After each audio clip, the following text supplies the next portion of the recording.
Finally শ্বশুরবাড়ির ব্লগটা নিয়ে চলে এসেছি। এই ভিডিওটা কিন্তু আমি এমনিতেও আপলোড করতাম যেহেতু আমি ফার্স্ট টাইম ইন্ডিয়া যাচ্ছি, but now I have an excuse যে হ্যাঁ চলো এটা আমার শ্বশুরবাড়ির ব্লগ, সো প্লিজ তোমরা একটু আমাকে সহ্য করো। যাই হোক, আমার ফ্লাইট ছিল সকাল 9টায় অ্যান্ড আমি বাসা থেকে 5:45 বা 6টার দিকেই বের হয়ে যাই। বাট গেস হোয়াট, যেহেতু রাস্তা খালি ছিল আমি লিটারালি 6:30-তে এয়ারপোর্ট পৌঁছাই। এখন মন খারাপ করে কোনো লাভ নাই। আমি জাস্ট একটা কারণে এত সকালবেলা এই ফ্লাইটটা বুক করি, সেটা হচ্ছে আমি যেন আমার সাথে 30 কিলো ব্যাগেজ ক্যারি করতে পারি। কারণ আজকের দিনে বাকি যতগুলো ফ্লাইট ছিল তার মধ্যে ম্যাক্সিমাম 20 কেজি পর্যন্ত নেওয়া যেত, আর একটা লাস্টের ফ্লাইটে তো কোনো ব্যাগেজই অ্যালাউড ছিল না। দেন বোর্ডিং পাস নিতে গিয়ে দেখি আমার লাগেজের ওজন ছিল মাত্র 12 কেজি। ভাই এটা কোনো কথা? আমি মনে করছি 30-40 কেজি তো হবেই অ্যান্ড আমাকে এক্সট্রা চার্জও পে করতে হবে। যাই হোক, আমি এখানে ওয়েট করছিলাম বিকজ আমাদের ইমিগ্রেশন আলাদা হয়, যেহেতু ও বাংলাদেশি না। সেম ইন্ডিয়া এয়ারপোর্টেও আমি যখন পৌঁছাই তখনও আমার আলাদা ইমিগ্রেশন হয় যেহেতু আমি ইন্ডিয়ান না। মানে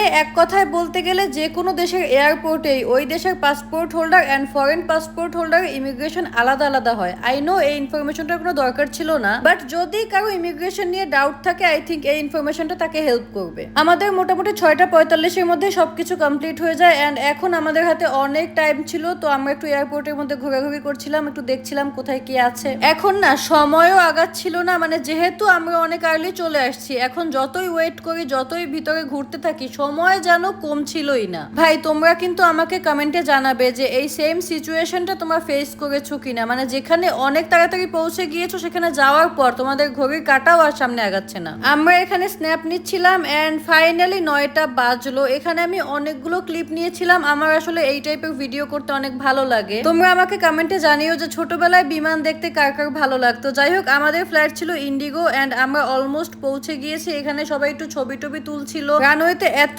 বেশি রোদ ছিল। যাই হোক, এরপর আর কি আমি ডিরেক্টলি কলকাতা পৌঁছে যাই, আর কোনো ভিডিও নেওয়া হয়নি। আমি যেহেতু ইন্ডিয়ান না সেক্ষেত্রে আমার ইমিগ্রেশনে আবার এখানে অনেক ফর্মালিটিস ছিল, ওগুলো কমপ্লিট করতে করতে এখানে আমার আর কোনো ক্লিপই নেওয়া হয়নি। আমি এখানে তোমাদের ভাইয়ার লাগেজের সাথে আমার লাগেজ এক্সচেঞ্জ করি বিকজ আমার লাগেজের তুলনায় ওর লাগেজ একটু হালকা ছিল। এখন আমরা ডিরেক্টলি বাসায় চলে যাব, আর আমার শ্বশুরবাড়ি যেহেতু পার্ক স্ট্রিটে, সো এখান থেকে বের হয়ে খুব একটা টাইম লাগে না, 30-40 মিনিটের মধ্যেই বাসায় পৌঁছে যাওয়া যায়। আমি এসে দেখি আমার নানি শাশুড়ি, আমার শ্বশুর, আমার চাচা শ্বশুর সবাই আমার জন্য রাস্তার মধ্যে ফুল নিয়ে দাঁড়িয়েছিলেন। একটা ফ্যামিলির ছেলের বউয়ের জন্য এটা আসলে খুব প্রেশিয়াস একটা মোমেন্ট। অ্যান্ড এদিকে তোমাদের ভাইয়া আমি যেসব প্রোডাক্ট ইউজ করি ওসব কিছু আগে অ্যারেঞ্জ করে রেখেছিল বিকজ আমার জন্য কোনো হ্যাসেল না হয়। বাসায় এসেই খাওয়া দাওয়া করে ঘুম দেই, সেই এক ঘুমেই সন্ধ্যার পর আমি, আমার হাজবেন্ড আর আমার ননদ আমরা একটু ঘুরতে বের হই। দেখো কলকাতার রিক্সাগুলো কেমন। এখানে আমি ফুচকা ট্রাই করি বিকজ ছোটবেলা থেকে না কলকাতার ফুচকা নিয়ে অনেক কিছু শুনেছি, কিন্তু এই ফুচকা খাওয়ার পর খালি আমি একটা কথাই বলবো,